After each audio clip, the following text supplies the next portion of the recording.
السلام علیکم ورحمۃ اللہ وبرکاتہ۔ الصلاۃ والسلام علیک یا رسول اللہ صلی اللہ تعالی علیہ وسلم۔ الحمد للہ رب العالمین والصلاۃ والسلام علی سید المرسلین، اما بعد۔ ہم نصاب و صرف کے 4 اسباق مکمل پڑھ چکے، جس میں ہماری بحث چلی جائے کہ ہمیں 3 قسمیں بتائی گئی تھی، 6 اقسام اور 6 اقسام اور 7 اقسام۔ تو 6 اقسام کسے کہتے ہیں وہ بھی ہم نے پڑھ لیا، اس میں فعل حرف کو، اور 6 اقسام وہ بھی پڑھ لیا۔ اب آخری قسم جو تھی 7 اقسام، اس کے متعلق بتا رہے ہیں کہ حروف صحیحہ اور حروف علت کے اعتبار سے کلمہ کی 7 قسمیں شمار کی جاتی ہیں، جنہیں 7 اقسام کہتے ہیں۔ حروف صحیحہ اور حروف علت کے اعتبار سے حروف علت کیا وہ نیچے آ ہی رہا ہے۔ تو وہ 7 قسمیں کیا ہیں؟ صحیح، نمبر 2 محموز، نمبر 3 مضاف، نمبر 4 مثال، نمبر 5 اضعف، نمبر 6 ناقص، نمبر 7 لفیف۔ اب فائدے میں بتا رہے ہیں کہ الف، واو اور یا کو حروف علت کہتے ہیں، اور ان کے علاوہ باقی تمام حروف تہجی جو ہوتے ہیں ان کو حروف صحیحہ کہتے ہیں۔ 3 حرف ہیں، واو، الف، یا۔ الف، واو، یا چاہے آپ اپنے انداز سے جیسے بھی یاد کریں، 3 حرف ہے، ان تینوں کو حروف علت کہتے ہیں، اور ان کے علاوہ جو ہے باقی ان سب کو صحیحہ کہتے ہیں۔ اب یہ 7 قسمیں جو کہ اس کی علیحدہ ایک ایک کی تعریف کریں گے اور مثال پیش کریں گے اور تھوڑی وضاحت۔ تو نمبر 1 صحیح۔ صحیح وہ کلمہ ہے جس کا کوئی حرف اصلی، نہ حرف علت ہو، نہ حمزہ ہو، اور نہ اس میں ایک جنس کے 2 حروف ہوں، جیسے نصر مدد کرنا، کتاب کتاب۔ تو صحیح کی تعریف یہ کر رہے ہیں وہ کلمہ جس کا کوئی حرف اصلی کسے کہتے ہیں وہ آپ نے پڑھ لیا حروف اصلیہ اور زائدہ کے بیان میں۔ تو حروف جس کا حرف اصلی نہ حرف علت ہو، یعنی واو الف نہ ہو، اور نہ حمزہ ہو، اور نہ اس میں ایک جنس کے 2 حرف ہو، تو اس کو کہتے ہیں صحیح صرفیوں کے نزدیک۔ جیسے نصر، اس میں دیکھیے نہ حرف علت ہے، یعنی واو الف یا میں سے کچھ بھی نہیں ہے، نہ حمزہ ہے، اور نہ 2 حرف ایک طریقے کے ہیں۔ کتاب، اس میں بھی۔ اب محموز وہ کلمہ جس کا کوئی حرف اصلی حمزہ ہو، تو اسے محموز کہتے ہیں۔ اب تنبیہ میں بتا رہے کہ اگر حمزہ فا کلمہ میں ہو تو اسے محموز الفا، عین کلمہ میں ہو تو محموز العین، اور لام کلمہ میں ہو تو اسے محموز اللام کہتے ہیں۔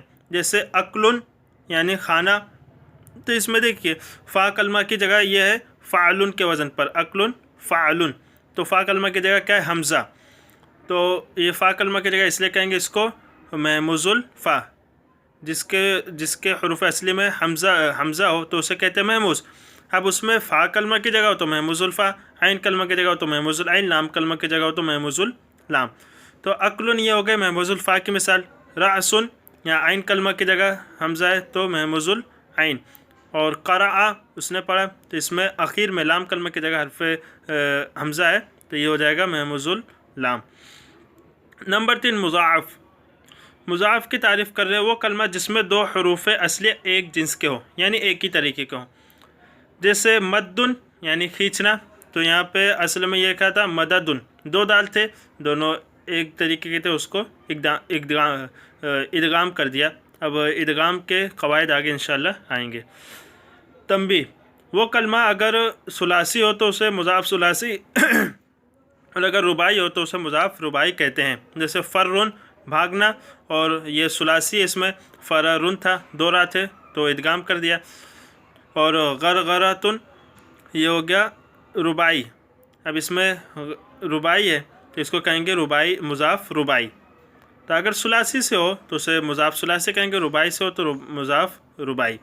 نمبر 4 مثال میں بتا رہے کہ وہ کلمہ جس کا فا کلمہ حرف علت ہو اسے معتل الفا بھی کہتے ہیں۔ جس کا فا کلمہ حرف علت ہو اس کو مثال کہتے ہیں، اور معتل الفا دونوں کہتے ہیں۔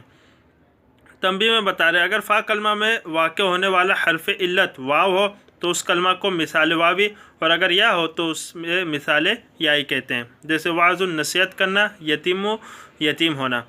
تو حاصل کلام یہ کہ جس کے فا کلمہ میں حرف علت ہو تو اسے مثال کہیں گے، اور اس کا دوسرا نام معتل بھی رکھا جاتا ہے، معتل الفا بھی کہتے ہیں۔ اب بتا رہے کہ اگر حرف علت واو ہو تو اسے معتل واوی کہیں، مثال واوی کہیں گے، اور اگر یا ہو تو مثال یائی، واو یتیموں میں یا ہے۔ نمبر 5 اجوف، وہ کلمہ جس کا عین کلمہ حرف علت ہو، جس کے عین کلمہ میں حرف علت ہو اسے اجوف کہتے ہیں، اور معتل العین بھی کہتے ہیں اس کو، کیونکہ عین کلمہ کی جگہ حرف علت ہے۔ معتل ہم نے کہا تھا، معتل کسے کہتے ہیں؟ جس میں حرف علت ہو، جس کے حروف سیاہ میں حرف علت ہو اسے معتل کہتے ہیں۔ اب فا کلمہ کی جگہ ہو تو اسے مثال، عین کلمہ کی جگہ ہو تو اسے اجوف۔ تنبیہ، اگر عین کلمہ میں واقع ہونے والا حرف علت واو ہو تو اس کلمہ کو اجوف واوی، اور اگر یا ہو تو اسے اجوف یائی کہتے ہیں۔ جیسے صومن روزہ رکھنا، غیبن غائب ہونا، تو صومن میں واو ہے، اس یہ ہو گیا اجوف واوی، اور غیبن میں یا ہے تو اجوف یائی۔ ناقص، وہ کلمہ جس کا لام کلمہ حرف علت ہو، اسے معتل اللام بھی کہتے ہیں۔ اب تنبیہ، اگر لام کلمہ میں واقع ہونے والا حرف علت واو ہو تو اس کلمہ کو ناقص واوی، اور اگر یا ہو تو اسے ناقص یائی کہتے ہیں۔ جیسے عفون معاف کرنا، اس میں واو ہے، اور مشیون اس میں یا ہے، چلنا۔ حاصل کلام یہ کہ جس میں حرف علت ہو اسے معتل کہتے ہیں، ٹھیک ہے۔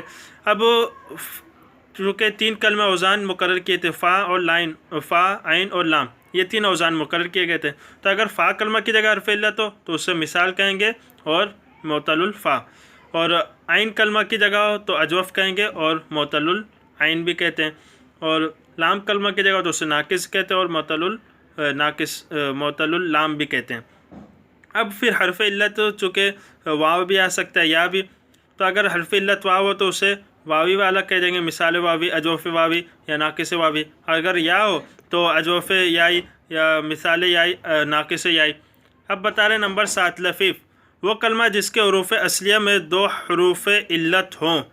یہ اوپر جو مثال اجوف ناقص یہ تھا، اس میں 1 حرف علت ہو، لیکن اگر 2 حرف علت ہو تو اس کا نام رکھ دیا جاتا ہے لفیف۔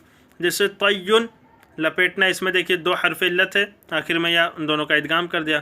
ولیون، اس میں بھی دیکھیے واو ہے شروع میں، پھر آخر میں یا ہے، اس کا معنی ہوتا ہے قریب ہونا۔ اب تنبیہ میں بتا رہے ہیں کہ اگر کلمہ میں دونوں حروف علت ملے ہوئے ہوں تو اس کلمہ کو لفیف مقرون، اور اگر ملے ہوئے نہ ہوں بلکہ درمیان کوئی حرف صحیح ہو تو اسے لفیف مفروق کہتے ہیں، جیسے مذکورہ مثالیں۔ اب مثالوں میں دیکھیے طیّن، اس میں 2 حرف علت ایک ساتھ تھے آخر میں، تو ان کو ادغام کر دیا تو یہ ہو گیا لفیف مقرون۔ اب ولیون، اس میں دیکھیے شروع میں فا کلمہ کی جگہ واو ہے، پھر لام کلمہ کی جگہ یا ہے، اب بیچ میں حرف صحیح لام ہے، تو اسے کہیں گے لفیف مفروق، یعنی 2 حرف علت ایک ساتھ ملے ہوئے آ جائے تو اسے مقرون کہیں گے، اور اگر الگ الگ آئیں، درمیان میں کچھ فاصلہ ہو جائے تو اسے مفروق۔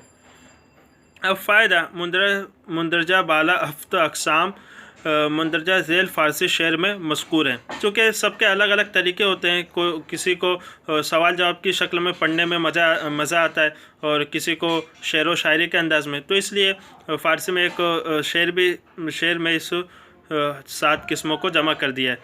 صحیح است و مثال است و مضاف، لفیف و ناقص و محبوس و اجوف۔